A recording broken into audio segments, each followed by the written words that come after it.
Londres sommeille sous un ciel d'encre. Mais certains secrets refusent de s'endormir. Une montre arrêtée, un parchemin intact, et des mots oubliés qui ressurgissent au moment le moins attendu. D'où écoutez-vous cette histoire aujourd'hui? Quelle heure est-il chez vous, au moment où vous appuyez sur « Lecture » ? Dites-le-moi en commentaire. L'affaire commence dans le silence d'un presbytère. Et vous allez découvrir que même les flammes peuvent mentir. Il était un peu plus de 9 heures lorsque je descendis au salon du 221 Baker Street ce matin-là, que la brume s'était obstinée à laisser opaque, comme une pensée non formulée. Holmes, installé près du feu, parcourait distraitement les colonnes du Times, un sourire à peine esquissé, trahissant l'ennui que lui inspirait l'absence de complexité dans les crimes du moment. Nous n'avions pas eu de visiteurs depuis plusieurs jours, et je sentais chez mon ami cette impatience muette qui précède toujours quelque révélation de l'étrange. C'est alors que la sonnette retentit, brisant le silence, comme un mot dans une conversation rompue. Mrs. Hudson fit entrer un jeune homme dont l'aspect singulier attira aussitôt mon attention. Ses traits tirés, ses mains tachées de suie, et surtout son manteau, brûlé en partie, le col noirci, les manches effilochées. Il paraissait perdu, déconcerté, comme un homme encore prisonnier de la nuit qu'il venait de traverser. Holmes se redressa à peine, son regard s'allumant d'un intérêt immédiat. L'air calme mais scrutateur, il prononça avec cette neutralité toute britannique. « Veuillez vous asseoir, monsieur, et dites-nous ce qui vous amène. » Le jeune homme, qui se présenta sous le nom de Harold Creswell, parlait d'une voix heurtée, la gorge encore prise dans la cendre du souvenir. Il avait passé la nuit précédente à Holloway, où il rendait régulièrement visite à un parent âgé, Sir Alpheus Grantham, un excentrique collectionneur de manuscrits et d'objets anciens, vivant seul dans une grande demeure désuète que l'on appelait Grantham House. C'est peu après 10 heures du soir, expliqua-t-il, que l'incendie avait commencé. Une lueur rougeâtre s'était répandue soudainement derrière les vitres du salon, suivie d'une détonation sourde. Creswell, qui marchait encore dans le jardin, avait tenté de revenir en courant vers la maison, mais les flammes se propageaient déjà trop vite. Plusieurs domestiques s'étaient jetés dehors par une porte latérale, affolés. Mais un détail de son récit fit se lever imperceptiblement le sourcil de Holmes. Creswell affirma avoir aperçu, juste avant que les vitres ne s'embrasent, une silhouette fuyante, une ombre indistincte s'échappant par la porte de la bibliothèque, côté est. Il n'avait pas su dire s'il s'agissait d'un homme ou d'une femme, mais la démarche, selon lui, était nerveuse, presque précipitée. À la fin de son récit, il demeura là, les mains jointes, le regard fuyant. Holmes ne l'interrompit pas une seule fois, mais je devinais, au silence tendu qui suivit, que cette affaire venait de franchir un seuil invisible dans l'esprit de mon ami. « Vous avez dit, je crois, que la lampe à huile était tombée d'elle-même » demanda enfin Holmes, d'une voix si paisible qu'elle semblait n'attendre qu'une confirmation distraite. Creswell acquiesça, mais son regard se déroba. L'origine de l'incendie, selon les premiers rapports, serait accidentelle. Une lampe renversée dans le cabinet d'études de Sir Grantham. Pourtant, plusieurs éléments du témoignage contredisaient cette hypothèse. La silhouette aperçue, d'abord, dont la présence n'était signalée par personne d'autre, puis la rapidité de la propagation, étrange pour une pièce censée être fermée et exempte de matériaux inflammables. Je vis Holmes tapoter doucement le bras de son fauteuil, un geste familier chez lui lorsqu'il assemble les premières pièces d'un puzzle. Il pencha légèrement la tête et reprit. ce que vous avez vu, étiez-vous certain qu'il ne s'agissait pas d'un reflet, d'un jeu de lumière? Mais Creswell secoua la tête avec force, presque avec peur. Quelque chose dans ses réponses, dans ses silences surtout, éveillait en moi une inquiétude sourde. Était-ce la tension d'un homme encore sous le choc, ou celle d'un homme qui redoute qu'on découvre ce qu'il n'a pas dit? Après un instant de flottement, Creswell sortit de sa poche un petit objet, enroulé dans un mouchoir noirci. Il le tendit à Holmes sans un mot, comme si ce geste suffisait à tout expliquer. L'objet était un médaillon d'or ancien, légèrement tordu par la chaleur, dont le fermoir semblait avoir fondu. À l'intérieur, un fragment de soie bleue, indéchiffrable. Je l'ai trouvé dans le manteau de Sir Grantham, ou plutôt ce qu'il en restait, murmura Creswell. J'ai pensé qu'il était important. Holmes le prit avec précaution, le tenant à la lumière grise du jour. Il n'en dit rien, mais je vis ses yeux se plisser un instant. Le médaillon n'avait rien d'extraordinaire à première vue, et pourtant, il semblait receler un mystère plus vaste que son or terni. Je sus alors, sans qu'un mot soit prononcé, que cette affaire venait de prendre un tour tout à fait singulier. Car Holmes, lorsqu'un détail l'intrigue vraiment, ne pose jamais de questions immédiates. Il observe, il retient, et il laisse à l'objet le soin de parler. Tout au long de cet échange, je n'avais pu détacher mon regard du jeune Creswell. Quelque chose, dans la tension de sa mâchoire, dans la façon dont ses mains s'agrippaient aux accoudoirs, trahissait davantage qu'un simple chagrin. Il avait l'air d'un homme qui redoute l'oubli ou la vérité. Holmes, qui ne l'avait pas quitté des yeux, se leva lentement et alla poser le médaillon sur le coin de la cheminée. Il revint s'asseoir, joignant les doigts devant lui. « Vous étiez proche de Sir Grantham ?» demanda-t-il enfin. La question, anodine en apparence, fit tressaillir notre visiteur. Il répondit oui, mais d'une voix sourde, presque honteuse. Il avait connu le vieil homme depuis l'enfance, dit-il, et venait régulièrement lui rendre visite. Pourtant, ses allusions au passé restaient vagues, ses souvenirs imprécis, comme s'il avait appris à en dissimuler certains pans. Je me surpris à penser que ce jeune homme, en apparence si fragile, portait peut-être un poids bien plus lourd que celui du chagrin. Et pour la première fois depuis son arrivée, je vis dans le regard de Holmes non une suspicion, mais une compassion étrange, comme s'il reconnaissait en lui un reflet d'ombre déjà croisé ailleurs. Holmes demeura silencieux encore un moment, puis se redressa dans son fauteuil, avec cette légèreté grave qui précède ses décisions.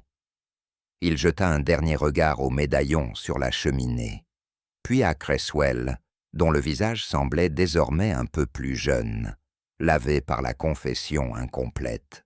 « Je crois que nous irons voir ce qu'il reste de Grantham House, » dit-il simplement, puis, se tournant vers moi. « Préparez votre manteau, Watson. L'air de Holloway pourrait nous rafraîchir les idées. » Il n'ajouta rien, mais je savais, à la manière dont il rangea le médaillon dans sa poche, que l'affaire avait commencé. Non pas celle d'un feu, mais celle d'une vérité enfouie sous les cendres. Une affaire dont la fumée, bien que dissipée, continuait de nous suivre. Le chemin vers Holloway fut silencieux, chacun de nous perdu dans ses pensées, comme si la fumée de l'incendie avait obscurci non seulement l'air, mais aussi notre esprit. À l'approche de Grantham House, ce qui resta de la demeure se dessina devant nous. Un squelette noirci, éventré par les flammes, comme le reste d'un livre que l'on aurait arraché de la bibliothèque du temps. Holmes demeurait silencieux, observant chaque détail avec la patience d'un homme qui sait que dans les ruines se cache souvent plus de vérité que dans un témoignage. Je sentis mon cœur se serrer à la vue de ce spectacle, la maison d'un vieil homme réduite en cendres, emportant avec elle des secrets que la nuit seule semblait vouloir garder. Pourtant, Holmes s'agenouilla, humble devant ce théâtre désolé, prêt à recueillir ce que les cendres pouvaient encore murmurer. À terre, près du jardin arrière, Holmes s'accroupit, sa main caressant doucement une empreinte laissée dans la boue. Cette trace n'avait rien de commun, trop petite, trop fine, pour appartenir à un homme adulte. Le détective fronça les sourcils, son regard perçant scrutant les détails que je n'aurais jamais remarqués. Cette empreinte silencieuse, isolée, semblait pourtant une invitation à remonter la piste. Je réalisais alors que même les plus petits indices avaient pour Holmes la valeur d'un cri dans le silence. Il murmura à voix basse, presque pour lui-même. Un pas trop léger pour un homme, mais pas pour une enfant, ou une femme pressée. Cette observation, simple en apparence, modifiait déjà l'angle de notre enquête. Mon regard suivit alors celui de Holmes, qui se pencha vers des marques profondes et marquées sur le parquet calciné. Il examinait avec soin des stries qui témoignaient du passage d'un objet lourd, traîné avec précaution, un coffre, sans doute, et de grande valeur. Ce n'est pas une scène laissée au hasard, souffla-t-il. Quelque chose a été emporté ou dissimulé juste avant que le feu ne se déclare. Le poids du coffre avait creusé la surface du sol, preuve tangible d'une agitation soudaine, préméditée. Je songeais à l'importance que Sir Grantham accordait à ces objets anciens. Était-ce le coffre qui abritait l'un de ses précieux secrets? Peut-être le parchemin caché dont on parlait à demi-mot. Holmes, toujours agenouillé près de la cheminée, ramassa délicatement des fragments de papier, presque consumés, mais sans lien apparent avec le foyer. Ces débris semblaient ne pas avoir appartenu au feu initial, comme s'ils avaient été jetés là dans une tentative maladroite d'effacer un indice. « Ici, Watson, le feu n'a pas tout pris », dit-il en montrant les déchirures carbonisées. Quelqu'un a voulu détruire des preuves, mais a laissé derrière lui ces vestiges presque insignifiants. Je sentis la tension s'épaissir entre nous. Chaque fragment, chaque trace, semblait nous rapprocher d'une vérité plus vaste, enfouie dans l'ombre de l'incendie. Plus tard, alors que l'inspecteur Lestrade nous rejoignait, il confirma ce que nous avions pressenti. Sir Grantham était un collectionneur obsessionnel, possédant des artefacts médiévaux et une bibliothèque secrète consacrée à l'ésotérisme. Une pièce secrète, disait-on, cachait les objets les plus précieux et les plus mystérieux. Il n'était pas homme à laisser son passé au hasard, affirma Lestrade. Ces flammes ne sont que la surface d'un mystère bien plus profond. Je compris alors que nous n'en étions pas à une simple enquête sur un feu accidentel.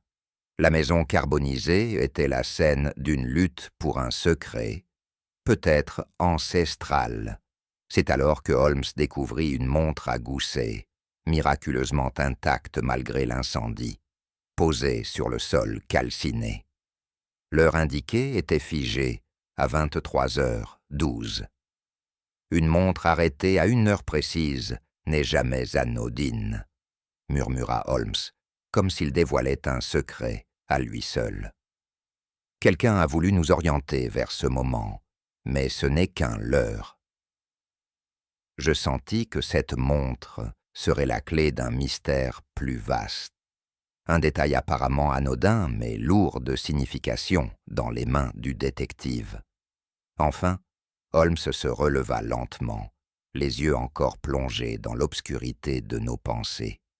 Il tourna vers moi un regard chargé de cette profondeur si caractéristique et murmura avec gravité « Ce n'est pas le feu, mais le moment du feu qui m'intéresse. » Ces mots, sibyllins et lourds de promesses, restèrent suspendus entre nous.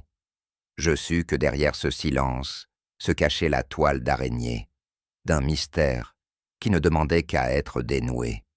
Le chemin serait long, semé d'ombres et de demi-vérités, mais tant que Holmes demeurait à mes côtés, je sentais que la lumière finirait par percer, tôt ou tard. La lumière, à Grantham House, semblait s'être repliée sur elle-même. L'incendie avait laissé derrière lui non seulement des ruines, mais un silence que même le vent ne parvenait à troubler. Dans la maison attenante, pourtant, deux présences persistaient, aussi opposées que la retenue et l'exubérance, la cendre et la braise. Holmes et moi fûmes reçus dans un petit salon où flottait une odeur d'eau de lavande et de tapis humides. Miss Lydia Grantham et Mrs. Pettigrew y vivaient encore, comme deux survivantes d'un naufrage dont elles n'osaient encore prononcer le nom. La première nous salua d'un hochement presque invisible, la seconde d'une effusion de paroles qu'elle semblait incapable de retenir. Holmes, impassible, prit place dans un fauteuil bas, observant les deux femmes sans rien dire. Pour lui, chaque mot serait pesé plus tard. Mais pour l'instant, c'était le contraste qui comptait. L'une taisait l'essentiel, l'autre l'inondait, sous des vagues de détails. Miss Grantham m'évoqua aussitôt ses portraits effacés, dont les yeux, peints à l'encre pâlie, semblent toujours vouloir fuir votre regard. Sa voix était douce, presque irréelle, et ses mains demeuraient jointes, comme si l'acte même de parler exigeait un effort moral considérable. Holmes, dans un geste rare, inclina légèrement la tête, comme pour ne pas troubler davantage son fragile équilibre. Elle nous parla peu. Quelques mots seulement, arrachés à une mémoire encore engourdie. Son oncle, dit-elle, était un homme difficile, mais bon. Il avait eu des ennemis, des querelles anciennes, mais ne s'en vantait jamais. Depuis quelque temps, il était devenu nerveux, comme habité d'un pressentiment, une peur vague que ni la police, ni les prières ne pouvaient apaiser.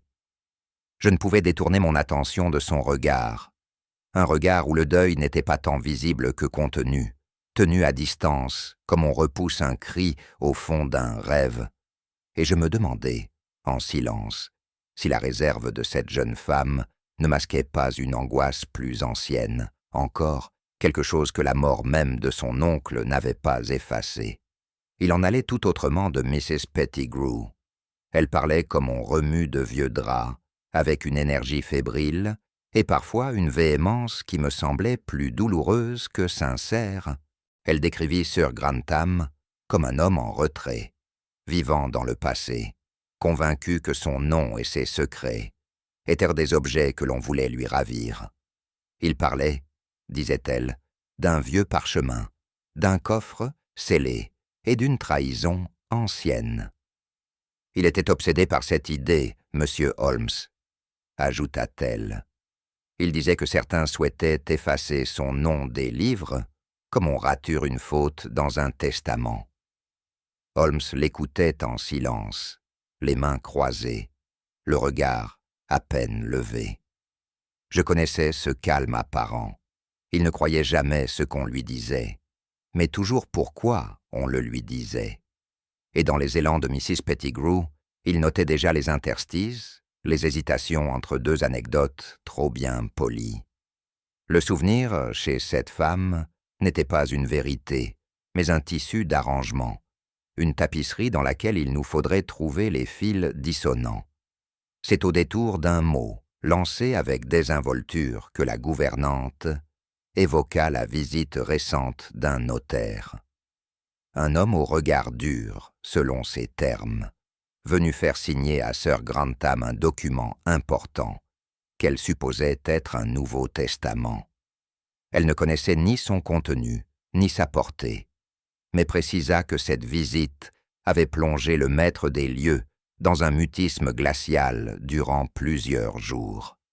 Holmes, qui jusqu'ici n'avait émis qu'un murmure d'approbation ou d'interrogation, releva à peine le menton Ses yeux se fixèrent sur Mrs. Pettigrew avec une intensité si discrète qu'elle n'en perçut rien.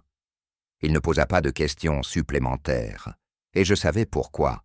Le silence de Holmes était toujours plus efficace que 100 interrogations. Il ne voulait pas des mots, mais des silences qui les suivaient. Je notais, quant à moi, ce que ce détail signifiait. Un testament modifié juste avant un décès tragique. La coïncidence, bien que fréquente en littérature, restait chez nous le plus sûr signe d'un piège à venir.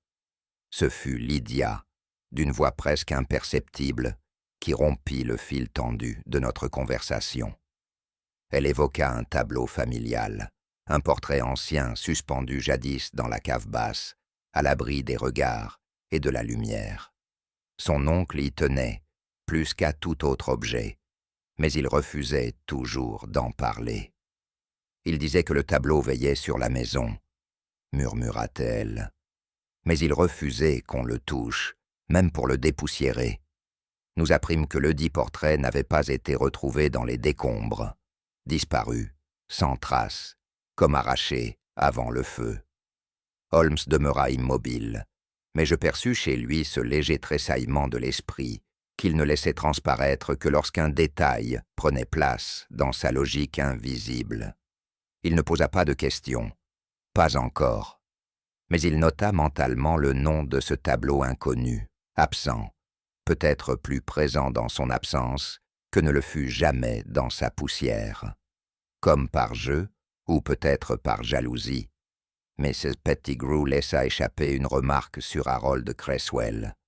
Il venait souvent, vous savez, bien plus que de raison, toujours avec des fleurs ou des journaux qu'il feignait d'avoir lus. Puis d'un sourire à peine esquissé, la jeunesse, n'est-ce pas, trouve toujours des raisons de fréquenter une maison. Holmes la regarda longuement. Il n'interrompit pas son bavardage, mais nota cette nuance que je ne saisis qu'après coup. La gouvernante ne décrivait pas une tendresse suspecte, mais un intérêt déplacé, ou du moins tel qu'elle souhaitait qu'on le perçoive. Était-ce une insinuation fondée, ou bien un déplacement d'attention, habilement mené? Quant à Lydia, elle rougit à peine. Elle ne démentit pas, mais ne confirma rien non plus. Son silence, ici encore, fut plus chargé de sens que la plus éclatante des déclarations, et je compris avec un pincement intérieur que dans cette maison, la vérité ne se disait jamais tout haut. Elle s'insinuait, elle flottait entre les phrases, comme une buée qu'on ne peut chasser. Alors que nous quittions le salon, Holmes, d'un mouvement presque distrait, s'arrêta dans le couloir menant à l'étage. Il demanda à Lydia s'il pouvait jeter un œil à sa chambre. Dans un but purement pratique, précisa-t-il. Elle acquiesça d'un geste fatigué. Dans la pièce, paisible et dépouillée, Holmes se pencha vers un petit secrétaire dont la porte était restée entr'ouverte. Sous une étoffe de dentelle, un carnet de croquis, relié de cuir usé, dépassait à peine. Il le prit entre deux doigts, comme on manipule une preuve fragile, et l'ouvrit à la première page griffonnée. Je m'approchai, intrigué. Les premières esquisses représentaient un jardin, une fenêtre, un arbre, puis, soudain, des flammes, des bras rougeâtres envahissant les marges, des traits nerveux, dessinés avec une insistance troublante. Holmes ne dit rien. Il referma le carnet doucement, le replaça là où il l'avait trouvé et me lança un regard impénétrable. Dans ce regard, je lus à la fois l'étonnement, la prudence et une forme de certitude terrible. Le feu avait été vu, imaginé ou pressenti, avant qu'il n'ait consumé les murs de Grantham House. Je pris sur moi, ce matin-là, de me rendre au bureau de Mee Callaghan, le notaire attitré de feu Sir Alpheus Grantham. Le clerc, un homme osseux et peu bavard, m'accueillit avec cette raideur propre aux professions où le secret tient lieu de vertu cardinale. Il fallut mentionner le nom de Holmes, pour que l'on consentît à me montrer certains documents. C'est ainsi que je découvris, parmi les registres, une clause révisée, datée de 3 jours avant l'incendie. Sir Grantham y retirait expressément sa nièce Lydia de toute disposition successorale directe. La nouvelle version du testament établissait un seul et unique légataire principal, dont le nom m'était inconnu. J'eus un sursaut. La date me troubla. 3 jours. Ce chiffre semblait trop parfait, trop immédiat, comme forgé à dessein, pour coïncider avec un événement qu'on aurait su prévoir, à moins de l'avoir souhaité. Je notai le nom du bénéficiaire et quittai les lieux, mon esprit déjà envahi par cette sensation si caractéristique. Un froid dans l'estomac, comme lorsqu'on sent que quelque chose d'essentiel a été déplacé ou effacé. De retour à Baker Street, je tendis à Holmes le feuillet contenant le nom du nouveau bénéficiaire du testament. Il le lut en silence, puis le posa lentement sur le coin de la table. « Le révérend Elliot Baines », murmura-t-il. « Voilà un nom qui n'a pas encore franchi la bouche de Mrs. Pettigrew, ni celle de mademoiselle Lydia. Je ne connaissais pas cet homme. Rien, dans les récits que nous avions recueillis jusqu'alors, ne laissait entrevoir une relation entre ce clergyman et le défunt.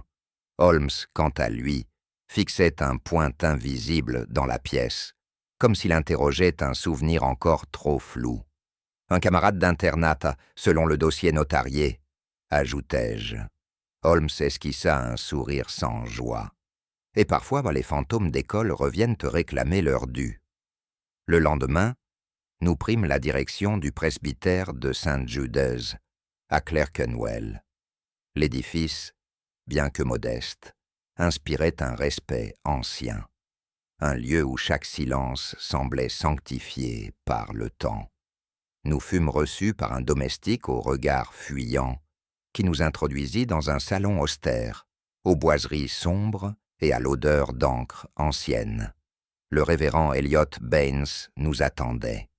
C'était un homme d'une 50aine d'années, vêtu sobrement, le visage long et sans expression, comme sculpté dans une pierre de cathédrale.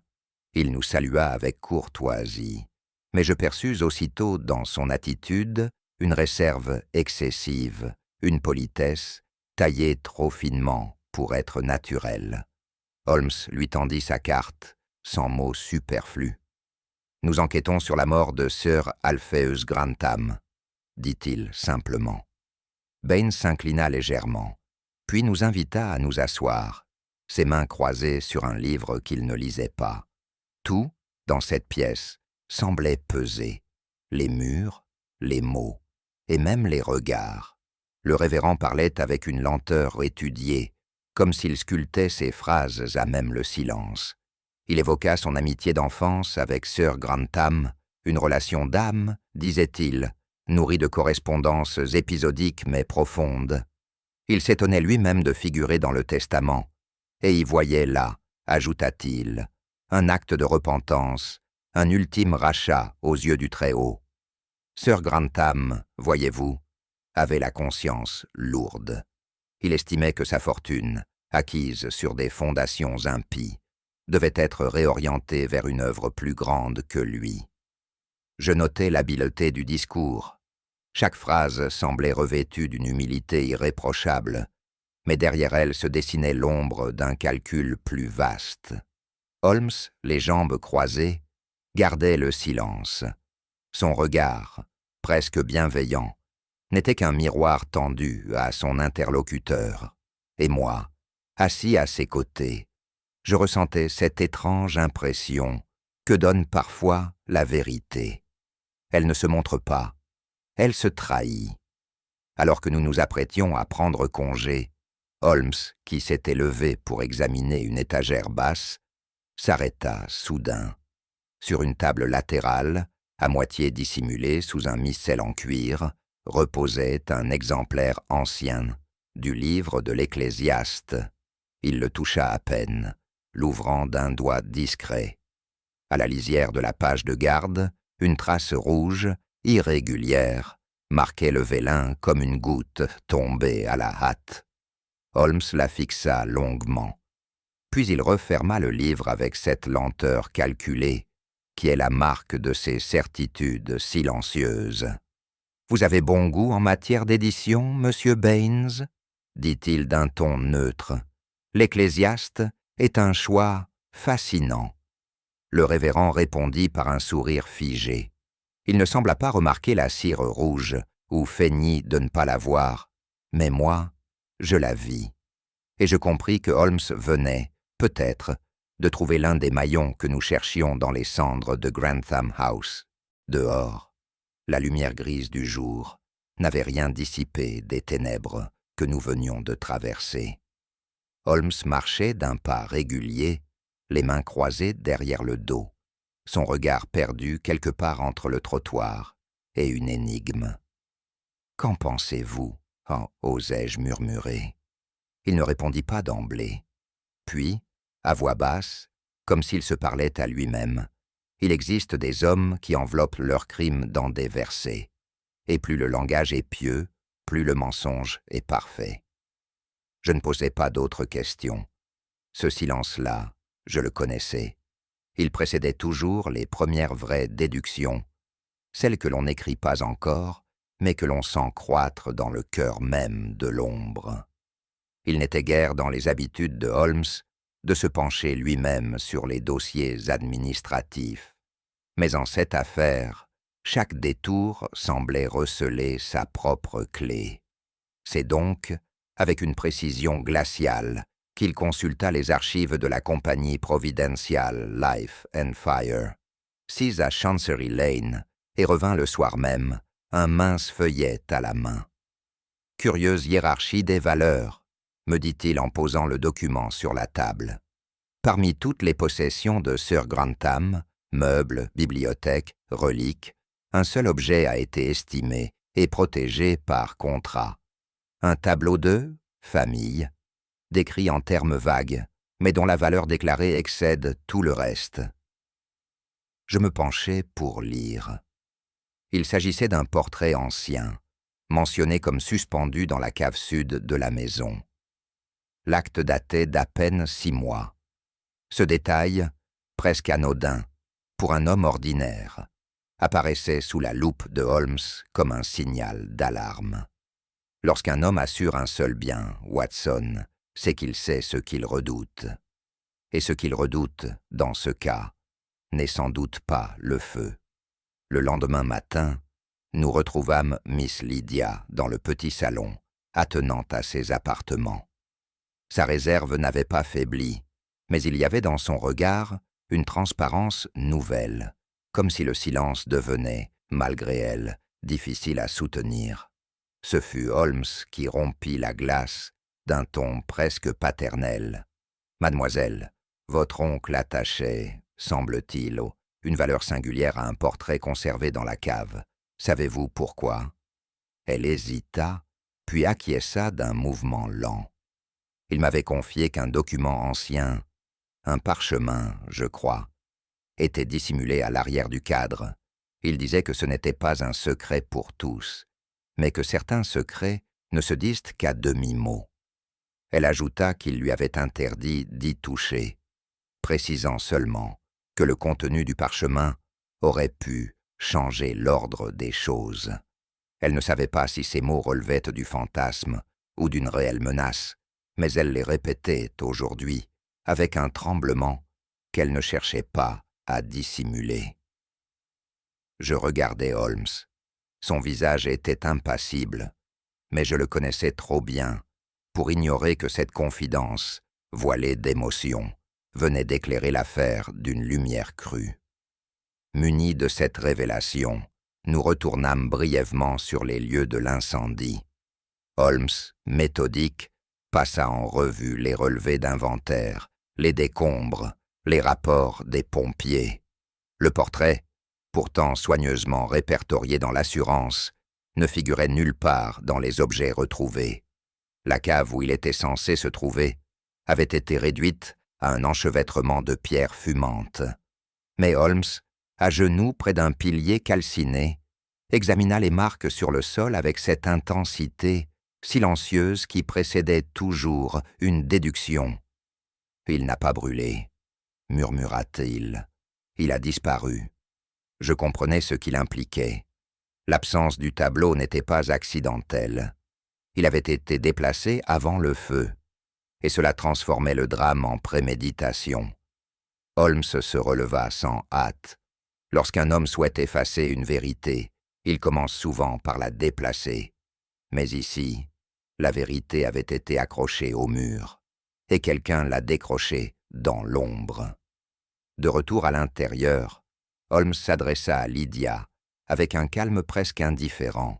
« Auriez-vous encore, par hasard, ce petit carnet de croquis que je crois avoir vu sur votre bureau la première fois ?» Elle tressaillit légèrement. « Non, monsieur Holmes, je l'ai égaré. Il devait être avec mes affaires dans la chambre, peut-être même dans la cave. » Sa voix s'éteignit, et je sentis en elle cette oscillation propre à ceux qui ne mentent pas tout à fait, mais dissimulent ce qu'ils redoutent de devoir dire. Holmes, quant à lui, n'insista pas. Il se contenta d'un hochement de tête, comme s'il acceptait la réponse, mais pas son contenu. Je fus frappé par la douceur de son ton, par cette manière presque polie d'effleurer un mensonge sans le nommer.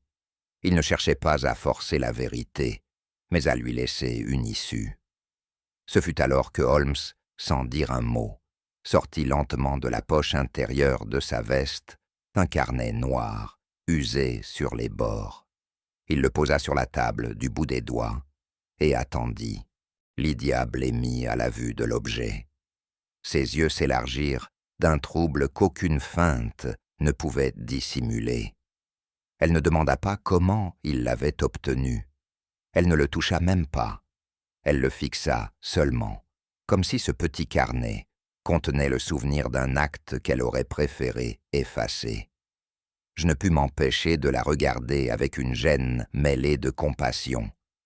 Quelque chose, dans cette scène, me parut infiniment tragique. Ce n'était pas une découverte, c'était une mise à nu. Et pourtant, Holmes ne dit rien, pas un mot, pas une accusation. Le silence qui suivit pesa là comme une sentence non prononcée. Et je compris que mon ami venait d'obtenir une réponse bien plus profonde que s'il avait forcé la jeune femme à parler. « Demain matin, » dit Holmes en se tournant vers Lydia, « si le temps le permet, accepteriez-vous une promenade avec moi dans les jardins de Holloway? Il me semble que certains lieux parlent mieux à ciel ouvert. » Elle acquiesça, sans objection, avec une résignation douce, presque reconnaissante. Ce n'était pas une convocation, ni une stratégie. C'était un geste de paix, enveloppé dans la brume de l'inexpliqué. Je ne sus dire si Holmes cherchait à provoquer une confidence, ou simplement à tendre la main à une âme acculée par le silence. Mais dans cette proposition, dénuée d'accusation comme de complaisance, je reconnus cette forme d'élégance morale qui lui était propre.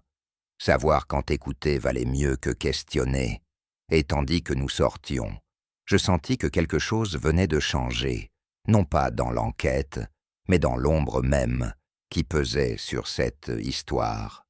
Certains feux, dans leur brutalité aveugle, ne laissent derrière eux que cendres et ruines. D'autres, en revanche, brûlent avec méthode. Ce fut Holmes qui m'invita un matin blême à réfléchir à cette différence essentielle. L'incendie de Grantham House, mon cher Watson, n'était pas une fatalité domestique, mais une mise en scène. Il déroula sur la table un croquis schématique, griffonné à l'encre noire. Un sablier inversé, dissimulé derrière une étagère de la cave, une cordelette reliée à une lampe à huile suspendue. Une combustion retardée de 45 minutes. Le feu a été allumé, puis le coupable est parti, confiant que le temps ferait le reste. Je demeurai stupéfait par la précision du procédé. Et cette minutie, ajouta Holmes, n'a pas pour but de masquer un acte passionnel. Non, Watson, c'est l'œuvre de quelqu'un qui connaît le feu comme un allié, non comme un danger. Je sentis alors, dans ce que mon ami ne disait pas encore, que la véritable question n'était plus « Qui a mis le feu ?» mais plutôt « À quoi exactement a-t-on voulu mettre fin ?» Il faut toujours se méfier d'un objet trop intact, me dit Holmes en posant la montre à gousset sur le tapis feutré de Baker Street. Le boîtier, légèrement terni, était étonnamment préservé. L'aiguille, arrêtée sur 23h12, semblait vouloir figer le temps, ou plutôt le fausser. Cette montre n'a pas brûlé, Watson. Elle a été placée. Il me la tendit, et je remarquai l'absence de suie sur le remontoir, l'état presque neuf du verre. Holmes, avec cette économie de mots qui lui était propre, poursuivit. C'est une falsification, une balise temporelle que l'on a glissée là pour orienter l'enquête vers une heure précise, peut-être pour écarter certains témoignages. Je restai un instant à observer le mécanisme immobile. Cette montre, loin d'être un témoin, était devenue un complice, un élément volontairement introduit pour tromper les sens, et plus encore, pour guider l'erreur. Le feu a éclaté bien avant cette heure, Watson. Mais celui qui l'a déclenché voulait que nous croyions le contraire. Il ne s'agissait pas de chaos, mais de théâtre. Holmes avait conservé le médaillon retrouvé sur le corps de Sir Grantham dans une petite boîte de fer, qu'il ouvrit ce jour-là d'un geste précis. Il l'examina longuement, sous différents angles, avant de murmurer « Voyez-vous, Watson, ce blason n'appartient à aucune famille connue d'Angleterre, du moins, pas récemment. » Il me montra alors un volume épais de l'Heraldica Ecclesiastica, où figurait une gravure à peine lisible, un chevron brisé, flanqué d'une croix pâtée. Voici l'emblème de l'abbaye de Tynemouth, dissoute sous Henri VIII en 1539. Je le regardai, perplexe. Que venait faire une abbaye disparue depuis 3 siècles dans l'affaire d'un incendie moderne? Holmes sourit faiblement. Il est parfois plus simple de détruire les cendres du passé que d'en assumer l'héritage. Ce médaillon, sans grande valeur matérielle, avait sans doute appartenu à une lignée oubliée ou conservé dans un coffret par ceux qui savaient ce qu'il signifiait. Il n'était pas ornemental, il était preuve. Et cette preuve, Holmes le soupçonnait déjà, se liait à quelque chose de plus vaste qu'un simple portrait disparu. Imaginez, Watson, me dit Holmes en se levant soudain pour faire les 100 pas, qu'un homme découvre dans sa propre maison un document, vieux de plusieurs siècles, qui remet en cause la légitimité même de la fortune familiale. Je fronçai les sourcils. Un parchemin, dissimulé derrière un tableau, mentionnant que les terres, ayant servi de fondement au patrimoine des Grantham, avaient été confisquées illégalement par la couronne, et que ce transfert, aujourd'hui reconnu comme nul, rend toute la succession attaquable. Je mesurai alors la portée de cette hypothèse. Si une telle vérité venait à être révélée, la fortune des Grantham pourrait être réclamée par des descendants oubliés ou tout simplement saisis. Vous comprenez maintenant, Watson, pourquoi ce tableau n'a pas brûlé par accident. Holmes s'arrêta, les mains croisées dans le dos. Ce parchemin n'était pas seulement précieux par son âge, mais par son danger. Il ne représentait pas un trésor, mais une menace silencieuse, scellée dans du bois ancien. Et je compris que ce n'était pas un feu que nous poursuivions, mais une vérité dissimulée depuis des générations. Holmes, ce soir-là, demeura longtemps immobile, le regard tourné vers la cheminée éteinte. Ce n'était pas un silence vide, mais un silence habité, chargé d'une pensée en gestation. Puis enfin, il parla, lentement, comme si chaque mot pesait plus qu'un aveu. Ce n'était pas une mise en scène pour dissimuler un meurtre. Ce n'était même pas, à proprement parler, un incendie destiné à tuer. Je restais figé. Le feu, Watson, n'a été qu'un outil choisi non pour sa brutalité, mais pour sa capacité à effacer. Il s'approcha de la fenêtre, les mains croisées, dans le dos. On n'a pas cherché à faire disparaître un corps, mais une trace ancienne, une mémoire.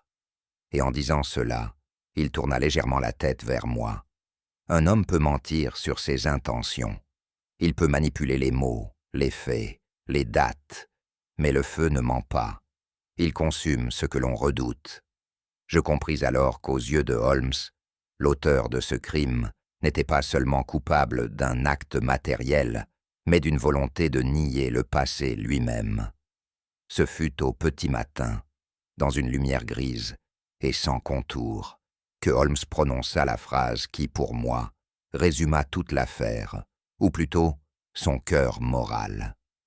Il se tenait près de la fenêtre ouverte et observait le jardin de notre logis londonien, encore voilé de rosée. Je préparais le thé lorsque je l'entendis dire, d'une voix basse, presque tendre, « Ce n'est pas l'héritage qu'ils ont voulu brûler, c'est la vérité. » Je me retournai. Il n'avait pas bougé.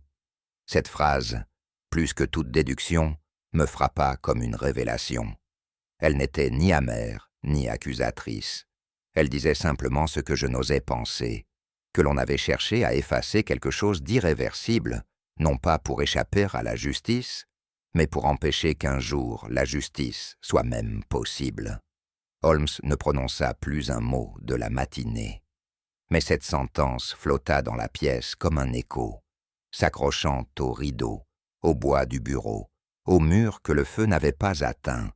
Et je compris alors que la vérité, quand elle brûle, éclaire rarement ceux qui l'ont cachée, mais toujours ceux qui persistent à la chercher. Rien ne suscite plus d'attention qu'un objet que l'on croyait détruit. Aussi, lorsque Holmes annonça, d'un ton presque distrait, qu'il avait remis la main sur un double du tableau disparu de Grantham House, je perçus autour de lui une tension immédiate, comme si un fantôme venait de franchir la porte. Un collectionneur du Kent avait acquis un portrait presque identique il y a 12 ans, expliqua-t-il.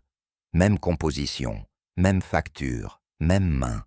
Une copie, sans doute, mais peut-être pas, sans mémoire. Il posa la toile sur son chevalet, avec la solennité d'un prêtre qui prépare son autel.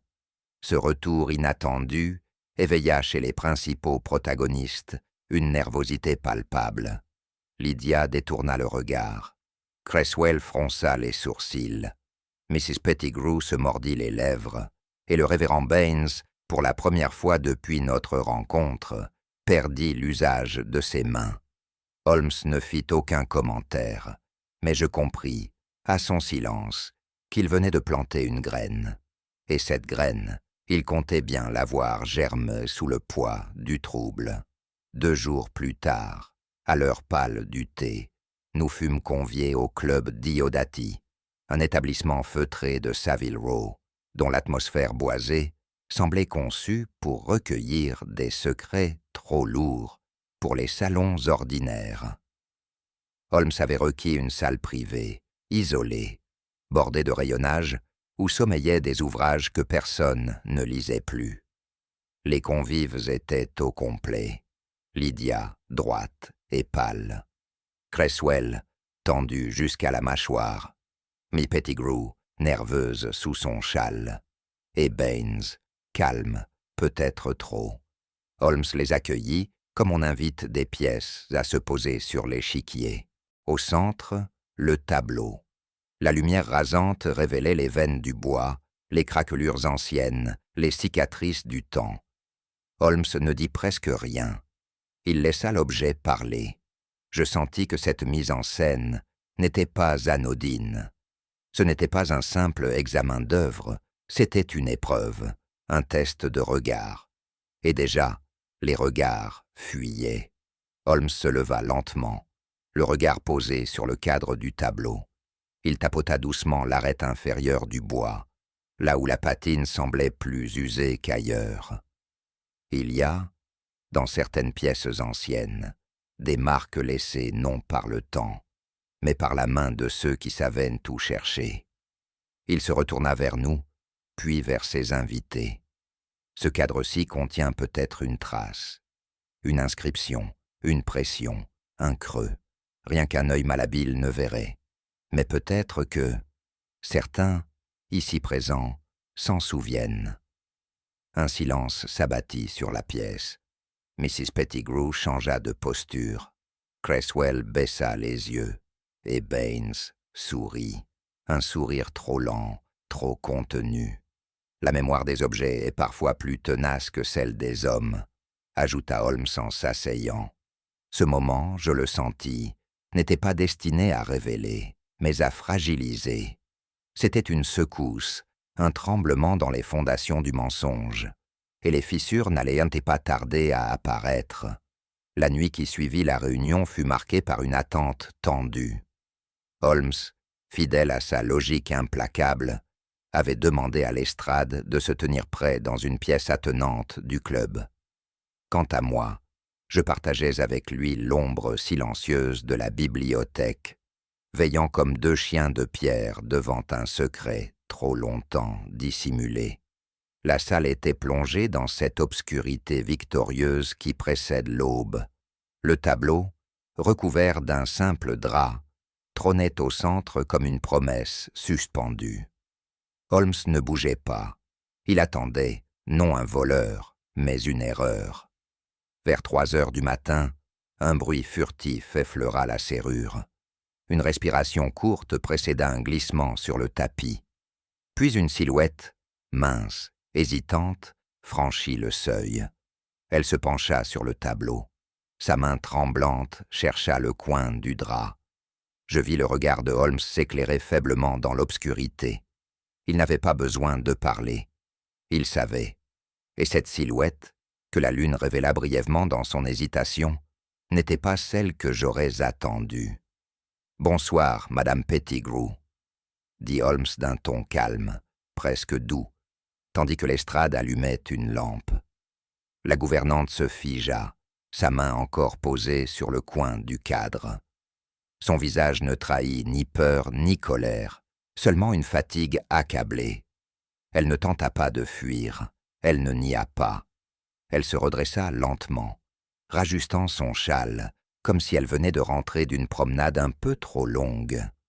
Je ne venais que regarder, balbutia-t-elle. Je voulais seulement voir ce qu'il restait. Holmes ne répliqua pas. Il laissa le silence peser, ce silence qui juge sans fracas. Lestrade, prudent, s'approcha, mais Holmes l'arrêta d'un geste. Elle ne détruira rien ce soir. Elle est venue trop tard. Je la regardai, et je ne vis pas en elle une criminelle, mais une femme qui n'avait plus que l'illusion du geste pour exister. Elle avait perdu quelque chose, peut-être un homme, peut-être une croyance. Et maintenant, elle venait chercher ce qui ne pouvait plus être pris. Installée face à Holmes, mais Pettigrew parla d'une voix altérée, comme si chaque mot avait été limé par des années de silence. Elle avoua avoir agi par loyauté, non envers Sir Grantham, mais envers un homme qu'elle avait aimé en secret depuis longtemps. Le révérend Baines m'avait dit que le tableau contenait une injustice, quelque chose que Sir Grantham avait volé, ou conservé contre la volonté de Dieu. Elle le croyait, aveuglément, non par foi religieuse, mais par une foi plus ancienne, plus douloureuse, celle de la femme invisible, dévouée, effacée, qui espère encore, même quand tout espoir s'est mué en abnégation. Il ne m'a jamais rien demandé, pas directement. Mais j'ai compris ce qu'il voulait, et j'ai agi. Holmes l'écouta sans l'interrompre. Son regard ne jugeait pas. Il constatait. Il pesait la sincérité, non pour l'excuser, mais pour la comprendre. Je me surpris à ressentir, moi aussi, une étrange forme de compassion. Cette femme n'était ni traîtresse, ni manipulatrice. Elle n'était qu'une voix oubliée qui avait fini par chuchoter dans l'ombre d'un homme qu'elle ne possédait pas. Holmes resta longuement silencieux après l'aveu. Puis il se leva, contourna la table et s'arrêta devant Mrs. Pettigrew. Il la regarda droit dans les yeux, non avec dureté, mais avec une sorte de gravité fraternelle. « Vous êtes innocente du meurtre, Mrs. Pettigrew, mais non du mensonge. » Elle baissa les yeux. Cette phrase, plus que toutes les accusations, sembla l'atteindre, pas comme une condamnation, mais comme une vérité qu'elle portait déjà en elle depuis longtemps. Je sentis en moi une gêne difficile à nommer. Cette femme, dont la faute n'était ni éclatante ni sanglante, s'était égarée dans les méandres d'un amour sans retour. Était-elle coupable d'avoir cru un homme, d'avoir voulu effacer, pour lui, ce que d'autres avaient tenté de transmettre? Holmes, en disant ces mots, ne cherchait pas à punir. Il constatait simplement le prix du silence. Et moi, qui avais vu tant de crimes punis sans justice, je me demandais si la justice, parfois, ne résidait pas dans cette phrase simple qui ne condamne pas, mais ne pardonne pas non plus. Il est des silences plus lourds que des aveux. Celui qui enveloppa notre entrevue avec le révérend Baines en fut l'exact exemple. Holmes, vêtu de cette sobriété tranchante qu'il réservait aux confrontations délicates, entra dans le presbytère comme on entre dans un lieu de culte, sans ferveur, mais avec lucidité. Je demeurai à ses côtés, discret, presque effacé, mais prêt à noter la moindre inflexion de voix, la moindre hésitation de geste. Baines, fidèle à lui-même, nous accueillit avec cette politesse savante, qui masque la crainte sous l'éloquence. Holmes ne perdit pas de temps en formules creuses. Il annonça calmement qu'il venait pour parler du testament de Sir Grantham et de ce qu'il avait coûté à ceux qui n'avaient pas été consultés. Le révérend acquiesça lentement, sans perdre sa contenance. Mais je vis, dans le battement de ses paupières, dans l'ajustement nerveux de ses doigts, sur la tranche d'un missel, que notre visite le désarmait plus qu'il ne le voulait croire. Le duel ne serait pas bruyant, il serait méthodique, et chaque mot de Holmes allait, je le pressentais, enlever une pierre au mur du mensonge. Sir Grantham était un homme vieillissant, tourmenté par ses fautes passées, déclara Holmes d'un ton mesuré. Il n'est pas rare que, dans la pénombre du remords, les voix spirituelles prennent un éclat particulier. Ben se redressa, prêt à réciter une justification, mais Holmes l'interrompit d'un geste presque imperceptible. Vous lui avez parlé de justice divine, d'un devoir moral, de réparer un héritage entaché. Vous lui avez suggéré que l'or ne rachète pas les âmes, mais qu'un legs bien dirigé pouvait peut-être infléchir un jugement plus haut. Le révérend gardait les mains jointes, comme en prière, mais son regard était moins celui d'un guide que d'un homme qui attend le verdict. Sir Grantham a cédé à l'idée de rédemption, poursuivit Holmes, non pas pour l'amour du bien, mais par peur du châtiment. Et vous le saviez, vous avez exploité sa crainte, non pour le salut de son âme, mais pour le profit d'un nom que vous aviez effacé de sa mémoire, le vôtre. Je crus voir, dans un éclair fugitif, le masque de Bain se fissurer, mais il se contenta de répondre. J'ai seulement voulu rendre ce qui m'était dû. Il y eut une pause. Holmes s'approcha de la fenêtre, la voix toujours calme, mais plus froide. Et Mrs. Pettigrew, dans tout cela, était-ce elle aussi un instrument de justice divine? Baines cligna lentement des yeux, sans répondre. Holmes poursuivit. Vous saviez qu'elle vous estimait, qu'elle vous écoutait, qu'elle aurait suivi vos recommandations sous le voile de l'admiration silencieuse. Vous avez semé dans son esprit l'idée qu'un objet, un simple tableau, portait en lui une erreur à corriger. Je me souvenais du visage de Mrs. Pettigrew cette nuit-là, tendu entre l'hésitation et l'obéissance.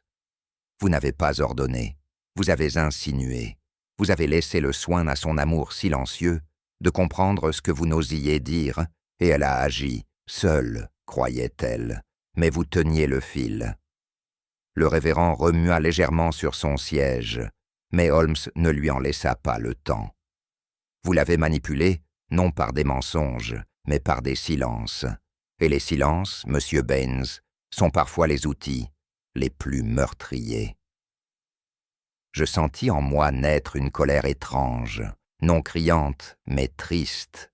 Il avait usé d'un cœur fragile comme d'un levier, et cela pour moi valait une faute plus grave encore. Et puis, il y a cette montre, dit Holmes d'un ton soudain plus acéré. Arrêtée à 23h12. Quel détail ingénieux, n'est-ce pas? Le révérend releva à peine le menton. Une montre retrouvée dans les décombres, intacte, comme figée par le drame. Mais pourquoi cette heure? Pourquoi cet objet? Il laissa la question en suspens, avant de répondre lui-même. Parce qu'elle ne signifiait rien. Ou plutôt, elle signifiait ce que vous vouliez. Vous l'avez placée là, pour fixer l'heure supposée de l'incendie, pour offrir un leurre aux enquêteurs, une certitude fabriquée. Je me souvenais de cette montre, entre les mains de Lestrade, brandie comme une clé. Elle avait en vérité été une serrure, une scène, un décor. Et derrière le rideau, vous. Baines ne broncha pas, mais son mutisme, loin d'être protecteur, résonnait comme une confirmation. Je commençais à comprendre. L'ensemble du drame n'était pas né d'un coup de folie ou d'un geste criminel spontané. Il avait été écrit, planifié, et cette montre, ce détail, insignifiant en apparence, en était la signature invisible. Ce fut à ce moment précis que Holmes ouvrit son porte-document. Il en sortit un objet que je ne reconnus pas immédiatement, un cylindre métallique, épais, maculé de suie, mais intact. Il le tendit à Lestrade, qui l'examina avec précaution. Puis, après avoir tourné le mécanisme de fermeture, il en extirpa un rouleau de parchemin, jauni mais lisible. Le parchemin qui figurait dans le revers du tableau, annonça Holmes. Celui que l'on croyait disparu, détruit dans l'incendie. Il était là, dans la cave, protégé dans ce cylindre étanche, glissé sous une dalle, non loin du conduit de l'âtre. Le silence se fit soudain oppressant. Je sentis, dans l'air, une crainte nouvelle, celle de la vérité qui ne brûle pas, même lorsqu'on l'immerge dans les flammes. Vous avez voulu effacer ce document, monsieur Baines. Vous avez imaginé que le feu couvrirait votre passage. Mais la vérité, voyez-vous, est souvent plus résistante que l'on ne croit. Le révérend semblait s'être replié en lui-même, comme s'il cherchait, dans sa mémoire, un échappatoire qu'il savait déjà inexistant. Holmes n'avait pas encore porté le coup final. Il s'éloigna légèrement, ouvrit un carnet de cuir que je reconnus aussitôt, celui de Lydia. Il est des mots, monsieur Baines, que l'on n'écrit qu'une fois, et qui trahissent plus sûrement que le sang sur une lame. Il lut, à voix lente, une phrase extraite d'une lettre ancienne, retrouvée dans les papiers de Lydia. Une phrase curieusement élégante, un peu trop littéraire pour être anodine. Il est des vérités que seules les cendres peuvent absoudre. Puis il sortit une feuille froissée, une copie d'une lettre adressée jadis par Baines à Sir Grantham. La même phrase y figurait, à l'identique. Je vis alors, dans les yeux du révérend, l'ombre d'un homme qui comprend qu'il a laissé une empreinte, minuscule mais indélébile. Il voulut protester sans y parvenir. Holmes referma doucement le carnet. Il ne dit plus rien. Il n'en avait plus besoin. Il me reste de cette affaire moins la clarté d'un raisonnement que le poids d'un silence. Holmes, comme toujours, a levé le voile avec rigueur, et pourtant, une brume demeure, celle que la logique ne dissipe jamais tout à fait. car au cœur des cendres, ce n'était pas seulement un secret qu'on cherchait à effacer, mais peut-être une honte ou un amour impossible à nommer. Et vous, croyez-vous que Madame Pettigrew ignorait vraiment ce qu'elle faisait? Ou a-t-elle fermé les yeux, par fidélité aveugle? Dites-le-moi en commentaire, si cette histoire a éveillé en vous un frisson, un doute ou une émotion. Je vous invite à liker, à partager vos impressions, à en parler autour de vous et à vous abonner pour découvrir d'autres mystères tout aussi insaisissables.